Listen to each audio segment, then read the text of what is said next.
Gohida siz kitob yozishim mumkin, men kitob yozishim mumkin. Uning ichida gohida nafsoniy nimadir aralashib qolishi mumkin, gohida adashishimiz mumkin, noto'g'ri ma'lumot yozib qo'yishimiz mumkin. Shuning uchun haqiqiy olimlarning xatosini insongarchilik deb qabul qiladi. Darrov shetidan ushlab olib, oqida ko'kida qilib yurmaydi. Palon shu joyda adashibdi deydi, tamom. Xato qilibdi deydi. U ham to'g'ri tushunaveradi. Lekin tushunmaganlarchi, bilmaganlarchi ana deydi. 99 ta to'g'ri gapingiz qolib, bir dona xatoni ushlab olib, aqa sudiraydi, bu yoqqa sudiraydi. Shuning uchun bir odamning gapini internetda o'qib qoldim.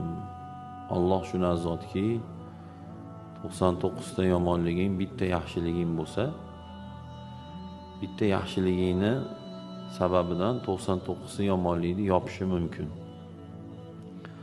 Odamlar shunaqaki, 99 ta yaxshiliging bo'lsa, bir dona yomonliging bilan, xatoing bilan 99 ta yaxshilikni yopadi deydi. O'sha bittasi siz, bittasi men. Lekin shunaqa bo'lmaydi. Shunaqa bo'lmaydi.